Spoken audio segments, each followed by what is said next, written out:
toute une histoire avec la famille Passe-Temps. Embarquement immédiat pour un captivant voyage à travers l'histoire de France.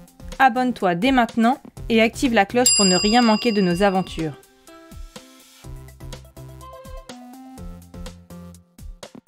Pourquoi la mairie met des fleurs sur le monument aux morts chaque année?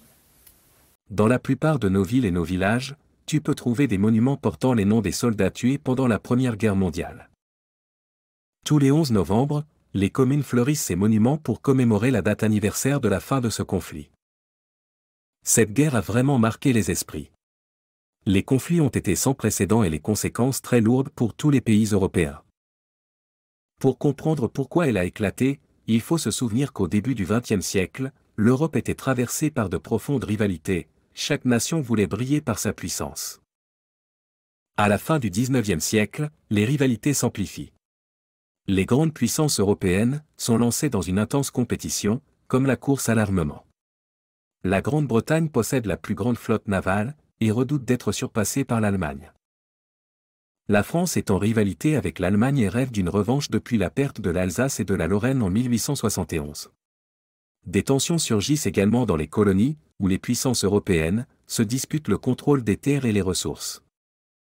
Dans ces conditions tendues, la France décide de s'allier avec la Russie et l'Angleterre pour former la Triple Entente.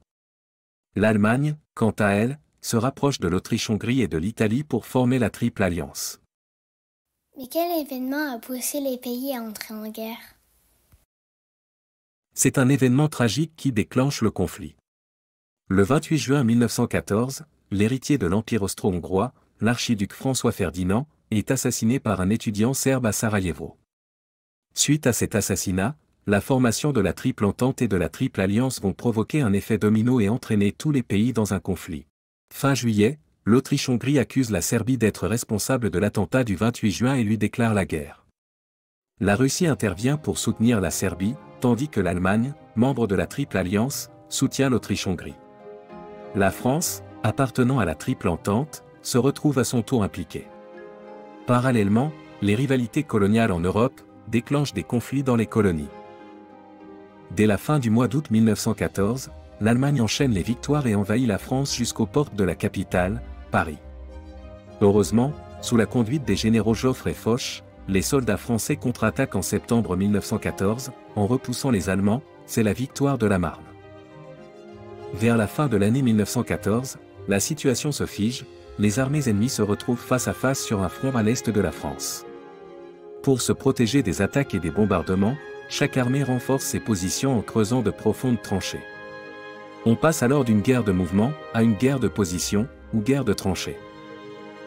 Plongés dans une atmosphère sombre et froide, accompagnés du seul bruit assourdissant des canons, les soldats tentent de s'organiser et de lutter contre les maladies et la faim. Ils n'ont plus qu'un seul objectif, parvenir à survivre dans ces tranchées pendant des mois. Ne pouvant ni se laver, ni se raser, ceux que l'on surnomme les poilus, ne trouvent le réconfort que dans les lettres échangées avec leur famille. Ces correspondances sont aujourd'hui un témoignage précieux de la vie quotidienne de nos soldats, dans les tranchées. Mais les combats ne sont pas uniquement terrestres, ils ont également lieu en mer avec les navires de guerre, sous l'eau, avec les premiers sous-marins, et dans les airs, avec les premiers avions bombardiers.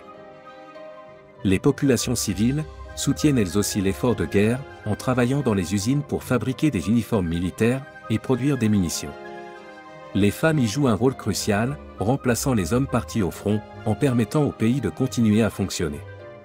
Cette implication transforme le conflit en une guerre totale. Afin de maintenir le moral de la population et des soldats, l'État contrôle les médias avec la diffusion d'affiches, de journaux et de films visant à promouvoir le patriotisme, autrement dit, l'amour de son pays. On y dépeint aussi l'ennemi de manière négative, dans le but d'encourager la participation générale à l'effort de guerre. Qui gagne cette guerre finalement? De février à décembre 1916, les Allemands lancent une grande offensive contre les défenses françaises à Verdun.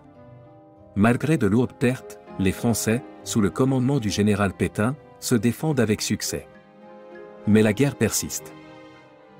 Pendant ce temps, la Russie sombre dans le chaos avec les révolutionnaires bolcheviks qui ont pris le pouvoir, et demandent la paix avec l'Allemagne.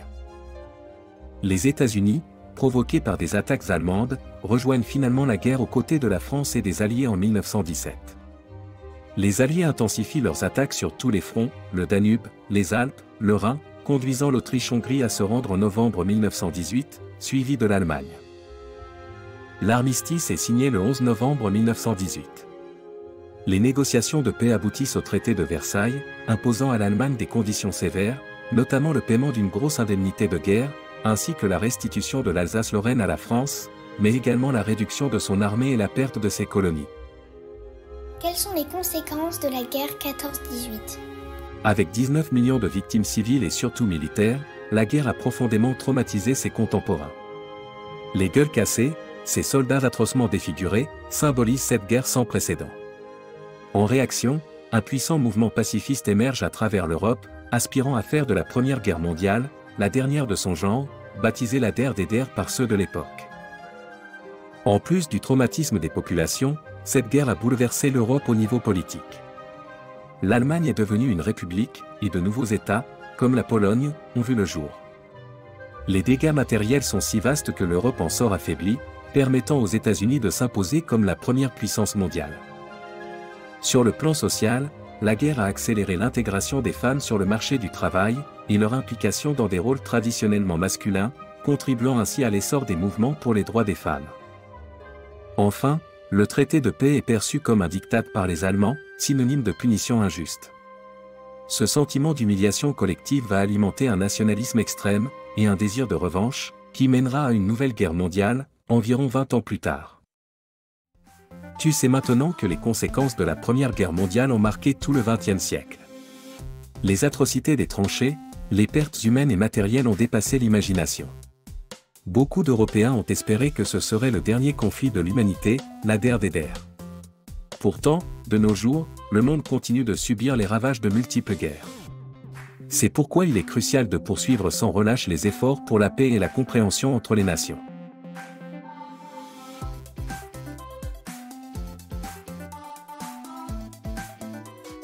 Retrouve-nous pour en savoir plus sur l'histoire de France avec des séquences complètes. La vidéo, la fiche de préparation, le questionnaire, les exercices, la leçon et l'évaluation. Utilise les liens dans la description ou directement sur passeeducation.fr.